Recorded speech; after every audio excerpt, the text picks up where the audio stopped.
Hello বন্ধুরা, চলে এসেছি শীতকালের স্পেশাল পিঠের রেসিপি নিয়ে। খুব শিগগিরই তো চলে আসছে মকর সংক্রান্তি, আর মকর সংক্রান্তি বা পৌষ সংক্রান্তি যেটাই তোমরা বলতে পারো। আর পিঠে পুলির দিন তো পিঠে তোমাদের সাথে শেয়ার করব না, তাই কি হয়। আর আজকে তোমাদের সাথে শেয়ার করছি পাটিসাপটার রেসিপি। আজকের পাটিসাপটাটা আমি কিন্তু মাখা সন্দেশ দিয়ে করছি। দোকান থেকে মাখা সন্দেশ কিনে এনেছিলাম, আর তারপরে সেটাকে দুধ আর অল্প একটু নতুন গুড় দিয়ে ভালো করে কড়াইতে নাড়িয়ে চাড়িয়ে নিয়ে একটা মণ্ড তৈরি করে নিয়েছি। সবচেয়ে গুরুত্বপূর্ণ যে বিষয়টা হচ্ছে যে প্রথমেই তোমাদের জানতে হবে যে কি পরিমাণে এই ব্যাটারটা রেডি করতে হয়। আমি একটা 100 গ্রাম পরিমাণের কাপ নিয়ে নিয়েছি, তার মধ্যে দিয়েছি 2 কাপ ময়দা, 1 কাপ সুজি, 1 কাপ চালের গুঁড়ো। আর এগুলো চালনিতে ভালো করে চেলে নেবে, যাতে কোনো রকম মানে কিছু না থাকে। ভালো করে চেলে নিয়ে মিশিয়ে নেবে। আর 3টে জিনিস একসাথে দিয়ে তারপরে কিন্তু আমি ঠান্ডা দুধ দিয়ে, মানে দুধটা যেন গরম না থাকে, দুধটা ভালো করে জাল দিয়ে নেবে। জাল দিয়ে নিয়ে তারপরে সেটা ঠান্ডা করে রেখে দেবে। সেই দুধটা দিয়েই কিন্তু ব্যাটারটা রেডি হবে। আর এর মধ্যে কিন্তু নতুন গুড় দিতে হবে। যাই হোক, আমি যখন শ্যুটটা করেছিলাম তখন গুড়টা দেওয়ার জায়গাটা আমি কোনোভাবে স্কিপ করে গেছি, ক্যামেরাটা অন করা হয়নি হয়তো। যাই হোক, এরপরে একটা ননস্টিক প্যান নিয়ে নেবে। ননস্টিক প্যানে হাতার মাপের 1 হাতা করে দেবে ব্যাটারটা। 1 হাতা করে দিয়ে কড়াইটাকে হালকা করে ঘুরিয়ে নাড়িয়ে নেবে। নিয়ে তার উপরে যেই একটু শুকনো শুকনো হয়ে আসবে, আমি না মাঝে মাঝে একটা ঢাকনা চাপা দিয়েছিলাম, কারণ তাতে আমার মানে ওই ব্যাটারটা তাড়াতাড়ি শুকনো হয়ে গেছিলো। এরপরে ওই যে ক্ষীর বা তোমরা যদি নারকেল দিয়ে কেউ করো, নারকেলের ছই যদি কেউ করে রাখো, সেইটাও খিরসা যেটাকে বলি আমরা, সেইটাও তোমরা দিতে পারো।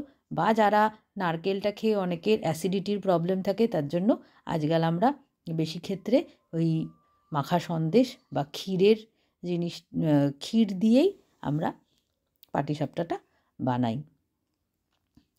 ননস্টিকের প্যানে করলে কিন্তু একদিকে সুবিধা হবে, চট করে উঠে যাবে, কোনো রকম প্রবলেম হবে না। আর যদি তোমরা পারো নর্মাল চাটুতে করতে, তাহলে অবশ্যই করবে।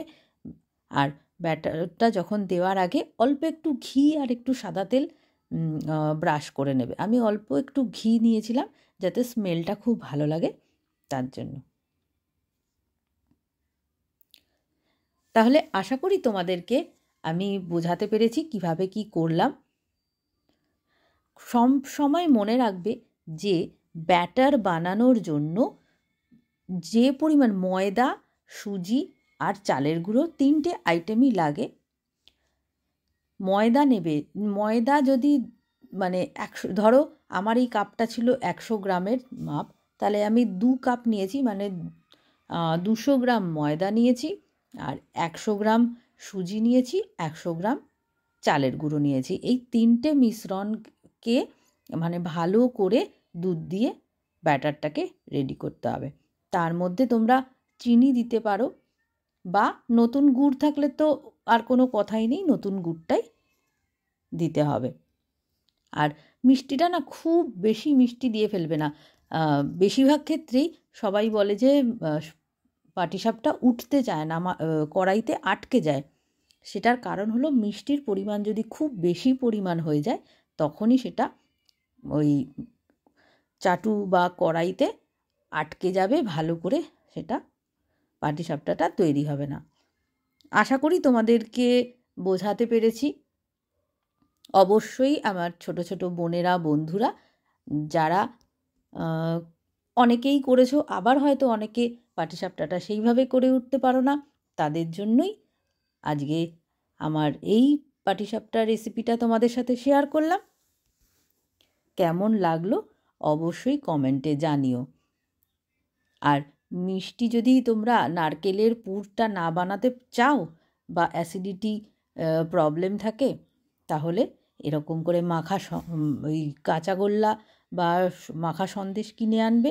কিনে এনে বাড়িতে এনে অল্প একটু দুধ দেবে, দুধ দিয়ে একটু নলেন গুড় দিয়ে দেবে, দিয়ে ভালো করে মাখিয়ে নেবে।